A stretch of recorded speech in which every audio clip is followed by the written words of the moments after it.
ሰላም ጤና ይስጥልኝ የተከበራችሁ የቻናላችን ተከታታዮች፣ የዛሬውን ዜና ይዤላችሁ የቀረብኩት ናትናኤል አካሉ ነኝ። ዛሬ ዓለም በአንድ እግሯ የቆመችበትና የመካከለኛው ምስራቅ ቀውስ ወደማይመለስበት ደረጃ የደረሰበትን አስደንጋጭ ዜና ይዘንላችሁ ቀርበናል። ቴህራን እየነደደች ነው የሚሉ ዘገባዎች ከዓለም ዙሪያ እየተሰሙ ነው። ኢራን በእስራኤል ላይ ያደረሰችውን መጠነ ሰፊ የሚሳኤል ጥቃት ተከትሎ የዩናይትድ ስቴትስ አየር ኃይል በታሪኩ አይቶት በማያውቀው መልኩ ሙሉ የውጊያ ዝግጅቱን ፉል ኮምባት አለርት አውጇል። ይህ ዝግጅት ለቀልድ አይደለም። ዓለምን ጂኦፖለቲካ ሙሉ በሙሉ ሊቀይር የሚችል የታሪክ ምዕራፍ ተከፍቷል። ሁኔታው የጀመረበት ከጥቂት ሰዓታት በፊት የኢራን እስላማዊ አብዮታዊ ጋርድ በመቶዎች የሚቆጠሩ ባላስቲክ ሚሳኤሎችን ወደ እስራኤል ዋና ከተማዎች አስወንጭፏል። ቴል አቪቭ እና ኢየሩሳሌም በሚሳኤል መከላከያ ድምጾች ሲናወጡ አድረዋል። እስራኤል በበኩሏ ይህ ድርጊት ያለ ቅጣት አይታለፍም ስትል ምላሽ ሰጥታለች። ነገር ግን ከእስራኤል ምላሽ በበለጠ የዓለምን ትኩረት የሳበው የአሜሪካው ጦር ያሳየው አስገራሚ ፍጥነት ነው። በዋሽንግተን ዲሲ የሚገኘው የፔንታጎን ወታደራዊ ዋና መስሪያ ቤት ትዕዛዝ ካስተላለፈ ከደቂቃዎች በኋላ በመላው አሜሪካ የሚገኙ ወታደራዊ ካምፖች በግርግር ተሞልተዋል። በተለይም የሲ-17 ግሎ ማስተር የጭነት አውሮፕላን ቡድኖች በከፍተኛ ንቃት ላይ እንዲሆኑ ተደርጓል። እነዚህ አውሮፕላኖች የአሜሪካ ጦር የጀርባ አጥንት ናቸው። ወታደሮች ከካምፓቸው ወጥተው በባስና አየር ማረፊያ ሲጓዙ የሚያሳዩ ምስሎች ወጥተዋል። ሰብማሪኖች፣ ልዩ ኃይሎች እንዲሁም ደግሞ የሎጂስቲክ ባለሙያዎች ያለምንም ማረፊያ ወደ መካከለኛው ምስራቅ እንዲበሩ ተደርጓል።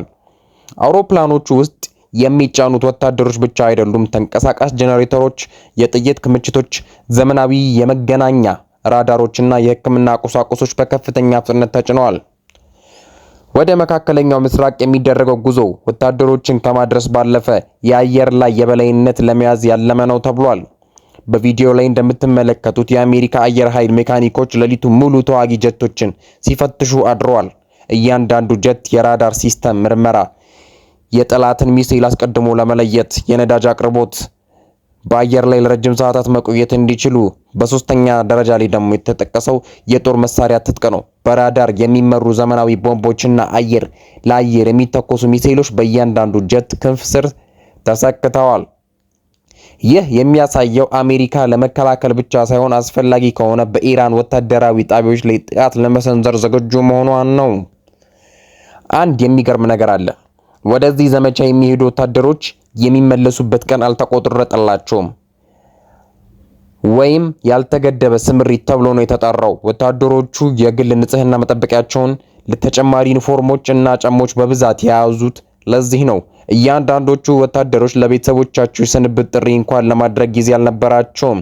ሲ-17 አውሮፕላኖች መካከለኛው ምስራቅ ደርሰው ወታደሮችን እንዳወረዱ ወዲያውኑ ተመልሰው ተጨማሪ ኃይል ለማምጣት ወደ አሜሪካ ይበራሉ። ይህ የአየር ድልድይ ኤር ብሪጅ ተብሎ የሚጠራው ስልት አሜሪካ በአጭር ጊዜ ውስጥ በብዙ ሺህ የሚቆጠሩ ወታደሮችን በጠላት ደጃፍ ላይ ለማከማቸት ያላትን አቅም ያሳያል። ለምንድነው አሜሪካ እንዲህ በከፍተኛ ፍጥነት ምላሽ የሰጠችው? ባለሙያዎች እንደሚሉት ከሆነ የኢራን ጥቃት የእስራኤልን ሕልውና አደጋ ላይ ጥሏል። አሜሪካ ደግሞ የእስራኤልን ዋነኛ አገር በመሆኗ በመካከለኛው ምስራቅ ያለውን የኃይል ሚዛን ለማስጠበቅ ተገድላለች። ቴህራን እየነደደች ነው የሚለው ዜና ምናልባትም በኢራን የኒውክሌር ጣቢያዎቹ ወይንም የነዳጅ ማጣሪያዎች ላይ ሊሰነዘር የሚችለው ጥቃት ፍንጭ ሊሆን ይችላል። ዓለም አሁን ያለችው በሶስተኛ የዓለም ጦርነት አፋፍ ላይ ነው ቢባል ማጋነን አይሆንም። የአሜሪካ ጦር ዝግጁነት፣ የኢራን ግትርነት እና የእስራኤል ቁጣ ተዳምረው ቀጠናውን ወደ እሳታማ ገሃነም እየቀየሩት ነው።